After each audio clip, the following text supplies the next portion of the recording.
Halo Nde, selamat malam. Yo, welcome back to my channel Mas Bonong. Bagaimana kabar kalian? Semoga kalian baik-baik saja.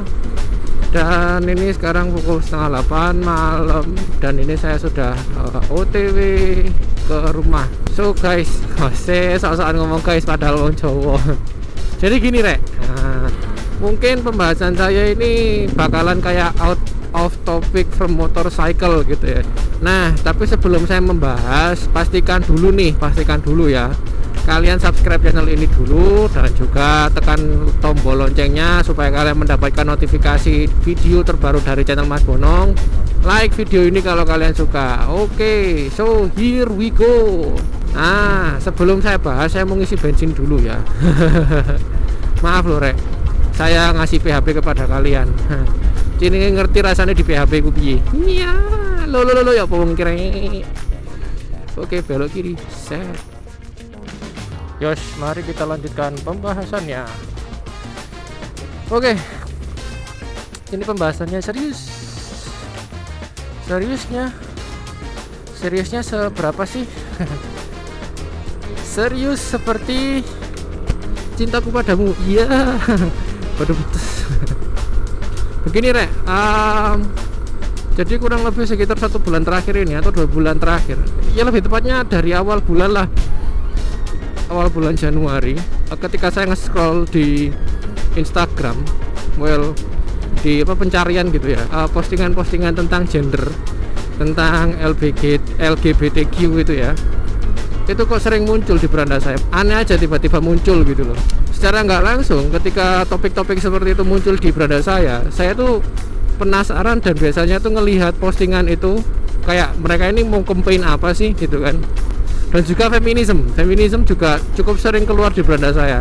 Ketika saya membaca caption atau nonton video para LGBTQ sedang mengkampanyekan gerakan mereka gitu ya di di masyarakat gitu ya. Yang membuat saya risih adalah ketika mereka ini yang they are actually civilized humankind, mereka itu manusia-manusia yang berpendidikan dan bercivilized gitu lah, apa ya istilahnya itu ya berperi kemanusiaan gitu. Justru mereka yang pro dengan LGBTQ itu ada kayak semacam wacana untuk menghancurkan generasi gitu loh. Ketika saya lihat postingan itu juga, ya untungnya itu masih banyakkan di Amerika Serikat sana. Ketika saya membaca situasi di sana, mulai dari berita atau dari teman yang ada di sana gitu kan, terkait tentang kampanye-kampanye LGBTQ dan juga feminisme di sana, itu memang sekarang di Amerika Serikat itu cukup parah ternyata. Jadi yang mereka serang itu tidak hanya kaum dewasa aja, melainkan target mereka itu adalah pemuda kayak teenagers gitu, usia 15 sampai 17 tahun sampai 21 tahun itu yang mereka serang. Contohnya kayak gini, banyak orang yang tidak bisa mengidentifikasi, jadi mereka itu cenderung kayak tidak bisa mengidentifikasi gender mereka gitu loh. Ada ada seseorang gitu, dia itu secara tubuh itu perempuan tetapi dia itu mengakunya laki-laki gitu, dan pronouns yang dia pakai itu he. Nah, kan aneh gitu kan, kayak ada sesuatu yang salah di pikirannya gitu. Terus ada lagi seorang laki-laki yang berambut panjang, pada brewoknya juga, terus pakai make up gitu, dan dia menyebutnya dia itu she gitu, dia itu seorang perempuan. Terus ada lagi kayak non binary, dia itu tidak bisa mengidentifikasi apakah dia itu perempuan atau laki-laki, jadi kayak hermaprodit gitu loh. Ada lagi transis atau transgender atau cis woman atau cis, banyak lah istilahnya itu yang membuat saya bingung. Tapi poinnya adalah gerakan-gerakan seperti ini itu justru merusak generasi muda. Dan mental mereka itu, yang generasi muda itu semuanya sekarang, gak semuanya sih, kayak yang terserang lah hitungan itu ya. Mengko ndak lasting cunguk ini.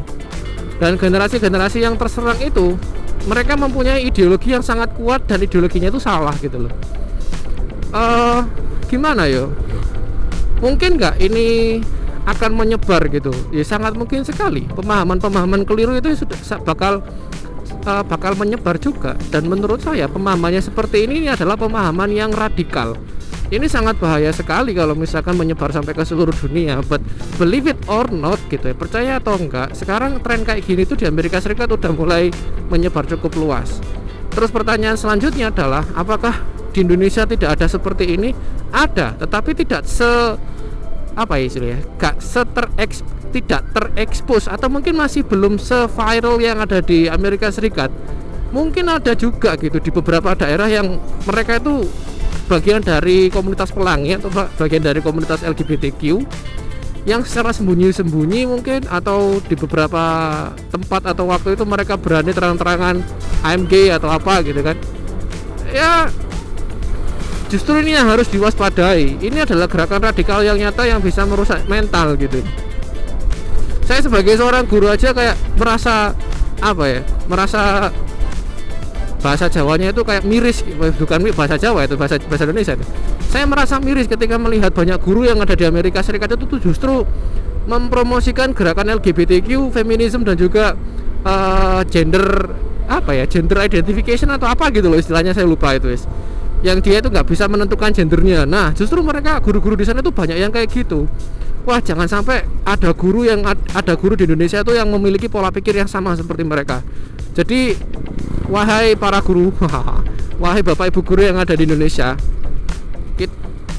kita sebagai sesama guru minta tolong nih ya, kita sama-sama saling menjaga murid-murid kita dari pemahaman yang seperti itu. Itu adalah pemahaman radikal.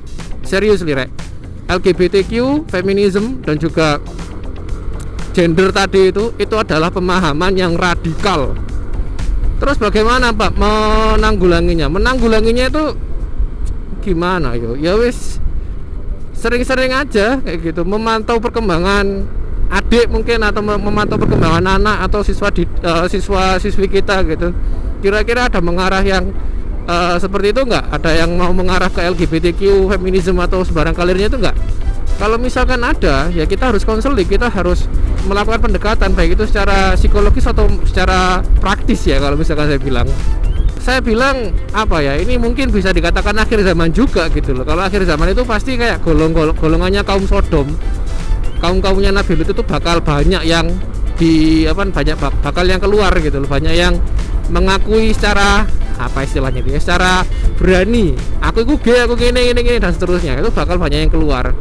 Dan saya mengajak teman-teman untuk berdiskusi tentang topik ini. Mungkin kalau misalkan ada yang bisa disampaikan di komen di video ini, silakan sampaikan. Saya akan terbuka mewadahi tentang topik ini ya. Jadi kalau misalkan saya akan menanggapi, saya akan tanggapi. Kalau misalkan ada teman-teman lain yang mau menanggapi, silakan. Mungkin videonya sampai sini dulu ya teman-teman. Asik. Jangan lupa tekan like, comment, share, dan juga subscribe. Dan pastikan juga nyalakan lonceng notifikasinya supaya kalian mendapatkan update terbaru dari channelnya Mas Bonong. Dan terakhir, jangan lupa gunakan peralatan berkendara kalian, hormati peraturan dan rambu lalu lintas, lengkapi surat-surat berkendara kalian, hormati pengendara lain. This is Mas Bonong. I will see you guys on the next video. Bye bye. See you.